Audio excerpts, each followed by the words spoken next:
hier wat.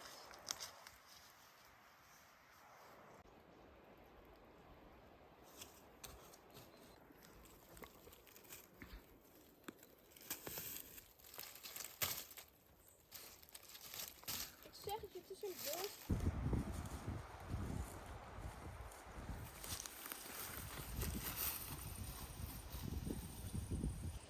We zijn op een open stuk. En hier is een ruïne van een heel oud huisje. Dus daar heeft hier, en dit is echt midden in het bos, heeft vroeger een gezin gewoond. En nu staat het eigenlijk hier een beetje te vervallen. Er is wel een bordje bij neergezet. Dat is Museum à la Zweden.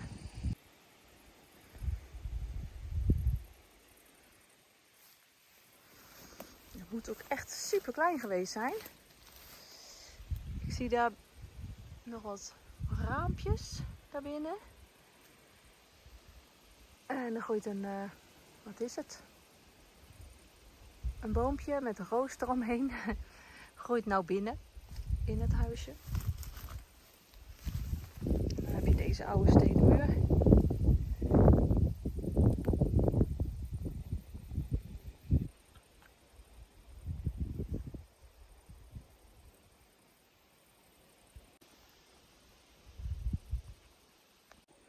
Wel grappig, ik ontdek dus net dat er op de muur 2 soorten bessen groeien. Een rood besje en een kruisbes. Ik ga wel even kijken of ik dan kan plukken. 1, 2. Oh, er zitten natuurlijk van die dikke stekels aan. Kijk.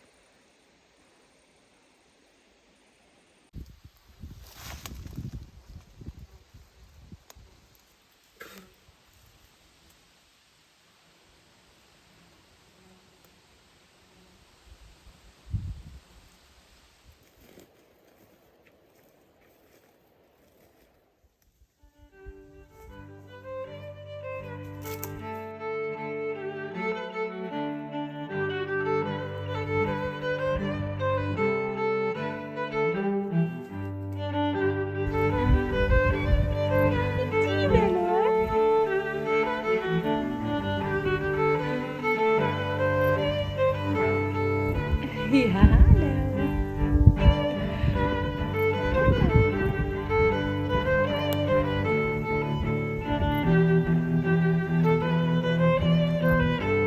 Dat is een mooi verstapje.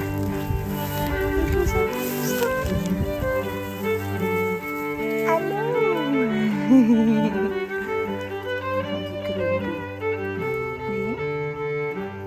Dus vind je zo'n video kwaliteit?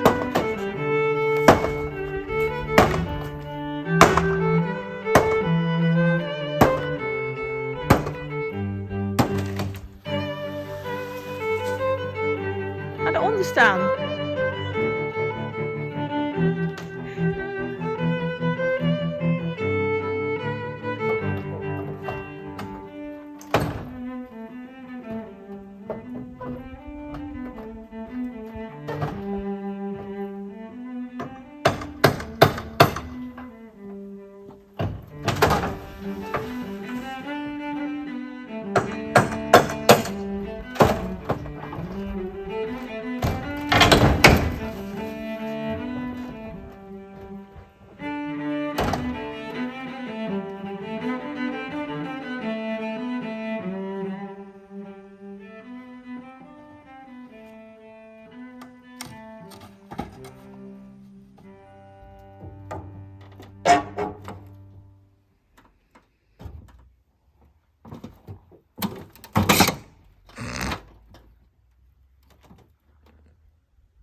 Ik krijg hem niet los.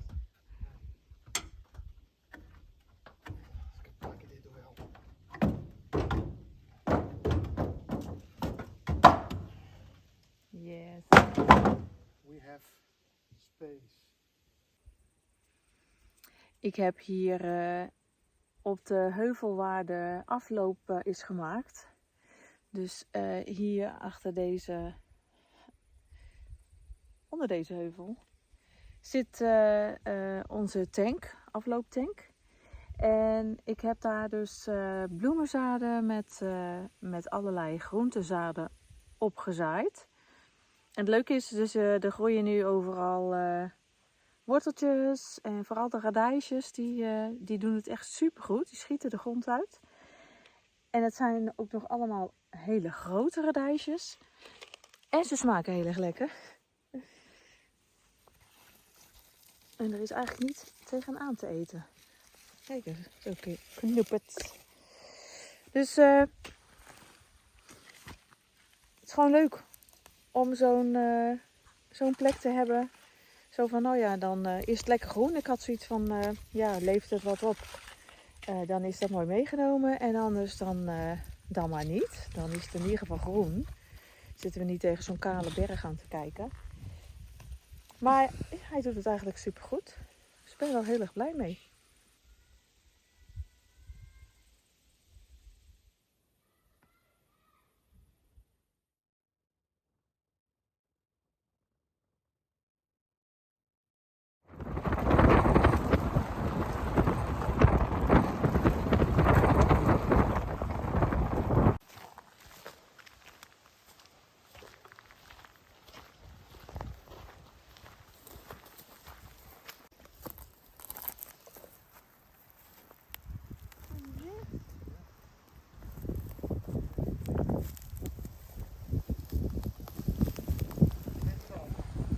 Ja, ik zag zo.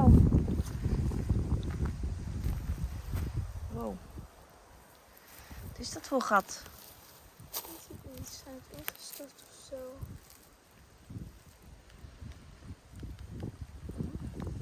Ik weet het ook niet hoor. Lijkt wel een soort put. Ik wil proberen. En daar is de hele chili onder. Nee, ze gaat alleen naar beneden. En?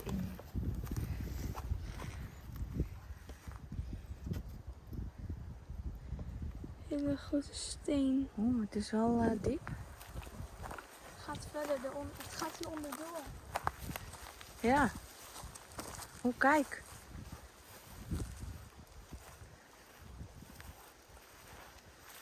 Heb je er nog één? Nee. Oh.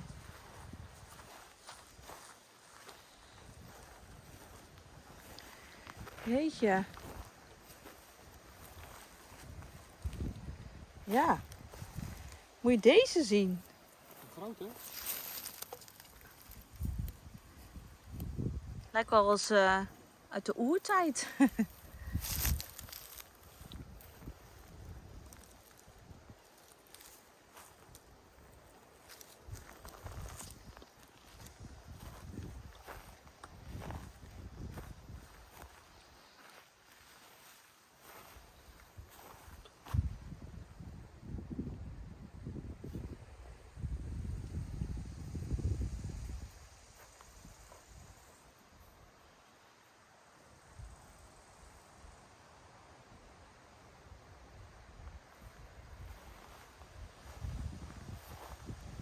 Wat is hier doodgegaan?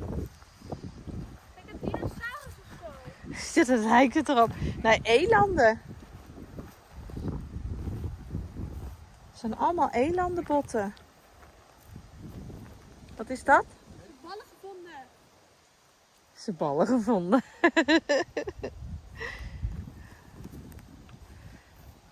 Het is wel oud al. Moet je hier zien, zoveel.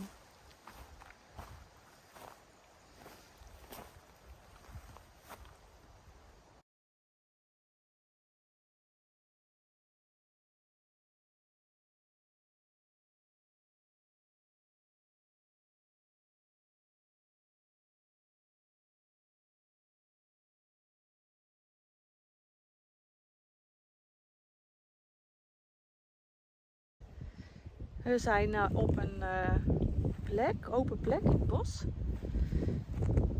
Oh, daar liggen nog meer. Daar kijk. Nou, er liggen allemaal botten van elanden, voor zover we kunnen zien. Het is ook al best flink oud. Ja, het vermoeden is dat ze hier misschien van de jacht of zo dat ze hier gewoon de beesten hebben geslacht. Of uitgebeend. Ik weet het dus niet. Het is echt... Het is een beetje bizar. Die echt even dit gebied uitkomen voor een verhaal. Moet je kijken achter mij. Al die witte stukken zijn allemaal botten. En hier, nou ik draai hem even om. Zie je dat? Wat die is die nog groot? Ik zei al, dit doet een beetje dinosaurusachtig aan, joh. Bizar. Dus we gaan even verder op onderzoek uit.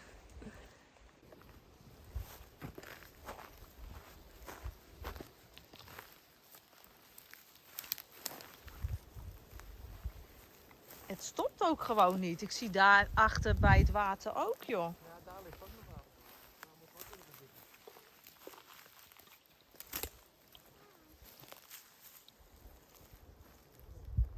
Dit is een eland.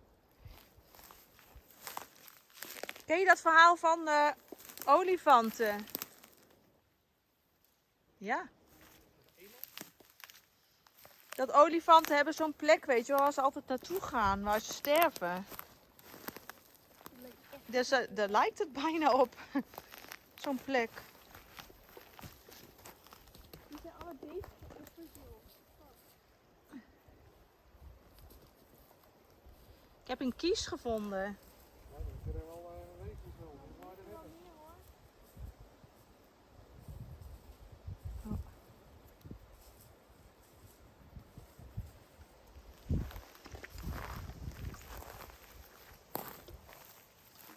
Is dat van een eland? Ik weet het niet. Ik zie daar nog een.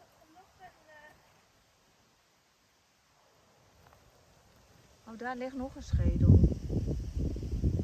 Ik weet niet of dat... Kijk, een ondergrondse tunnel onder of zo. Oh, eens weer zo'n dik gat.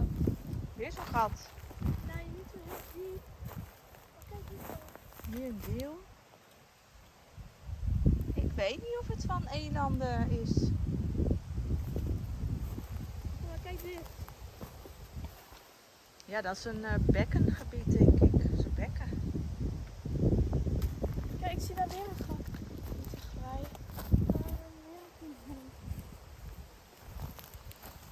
Hier is weer zo'n gat. Oh, kijk. Er ligt ook een bot in.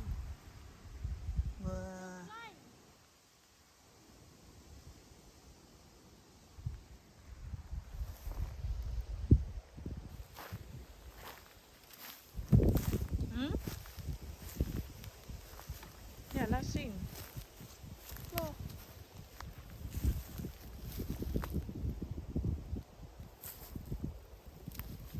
Het lijkt wel niet op een eland.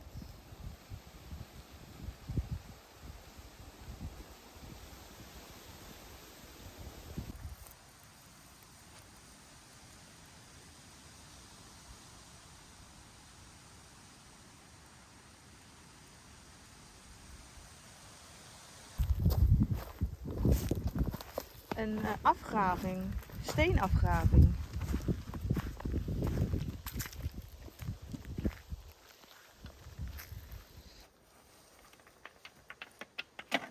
Oeh, voorzichtig. Voorzichtig, want het is geen wind. Oké, take two. We zijn bij een steenafgraving. En wat je in Nederland heb je vaak van die zandafgravingen. En hier in Zweden hebben ze steenafgravingen. Wat je ook vaak ziet bij huizen is dat de fundering gebouwd is met van die hele grote granietblokken. En die komen dus uit dit soort gebieden vandaan. Er is aardig wat afgegraven en uiteindelijk is daar een meertje ontstaan. En op dit moment wordt het meertje nu gebruikt als een forellenvisvijver. Dus iemand die de forellen uitzet en met mensen hier gaat vissen. Heel mooi gebied, maar het is wel gaaf om te zien. Je ziet dat het niet natuurlijk is, de randen. Dat ze daar dus de stenen van af hebben gehaald. Ik kan maar even een stukje inzoomen, dan kan je wel beter zien.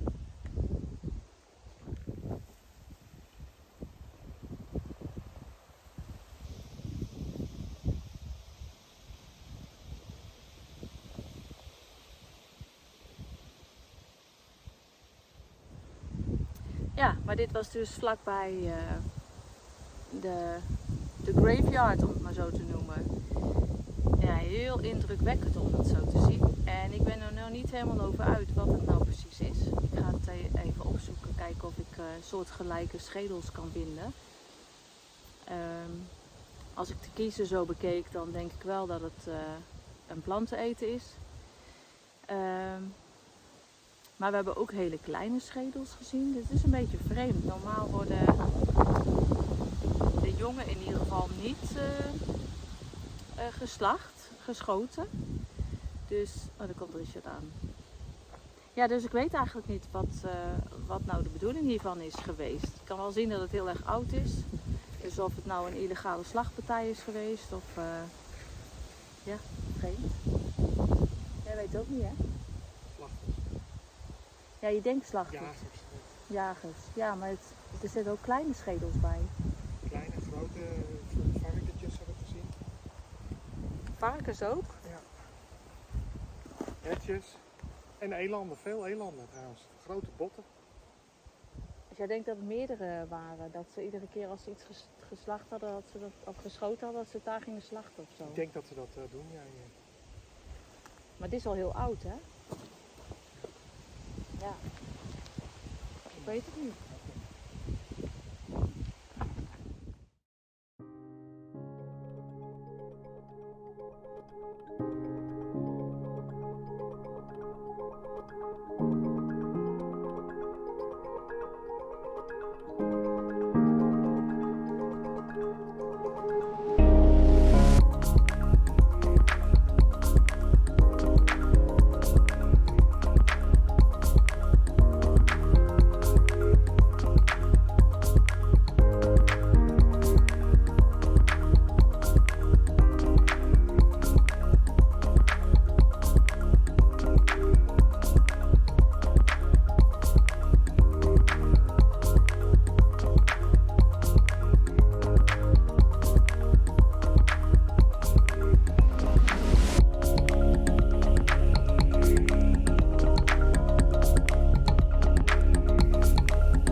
Zo, nou, zoals jullie hebben kunnen zien, heb ik mezelf flink zeer gedaan. Terwijl we aan het zagen waren, wilde één blok niet helemaal los. En Richard die dacht, ik help even. Toen schoot hij inderdaad los. Bovenop mijn voet. Nou, dat deed behoorlijk pijn. Ik heb hem daarna gelijk gekoeld. Ik heb er heligrisum op gedaan en geranium later nog op advies van een hele lieve vriendin. Etherische olie bedoel ik dan. Maar mijn kleine tintje is nog flink dik. Dus ik kan er nou niet goed op lopen. En ik baal daar wel ontzettend van. Dat betekent dus dat ik een hele hoop dingen nu gewoon niet kan doen. Ik ga nou niet bij de paarden opruimen. Want dat is dus net weer iets te veel lopen. Hier in huis kan ik nog wel redelijk redden. En ik heb een ander nieuwtje. We hebben namelijk, eigenlijk liep ik al wel langer met plannen om de bovenverdieping te gaan verhuren als Airbnb. En dat heb ik dus gedaan. Ik heb hem in het einde van de ochtend heb ik hem online gezet. En in de middag kreeg ik al gelijk mijn eerste boeking. Dus vanmiddag komen er mensen. Die hebben dus de kamer gehuurd. En we zijn heel erg benieuwd hoe dat gaat. Het is voor ons ook een beetje uitproberen van hoe dat gaat bevallen. Dat we mensen dan in huis hebben. En aan het einde van de middag kwam de tweede boeking al binnen. Maar die is dan pas in september. Dus ik ben heel benieuwd hoe dat gaat lopen. Ik bedacht me wel gelijk van, oh ja, dan moet ik even wat een en ander gelijk vastzetten. Voor mezelf reserveren, want ik heb ook nog wat mensen die langs gaan komen. Dus mocht je langs willen komen, stuur me dan even een berichtje, want dan kan ik de kamer in ieder geval even vastzetten. Ja, en nou hopen dat mijn voet snel herstelt. Het is vooral mijn kleine teentje wat nog helemaal dik is. Dus de huid is heel dun en voelt ook heel... Ik zei al tegen Richard, een beetje als een knakworstje die strak in zijn vel zit. Nou ja, zo voelt hij. Ik weet niet of er gebroken is. Misschien dat er een klein scheurtje in zit. Ik kan er wel op staan. En als ik hem voorzichtig beweeg, heb ik niet het idee dat dat van binnen zeer doet. Het is echt alleen maar de buitenkant. Dus ik denk dat hier een flinke kneuzing in zit. Superleuk dat je er was. Dank je.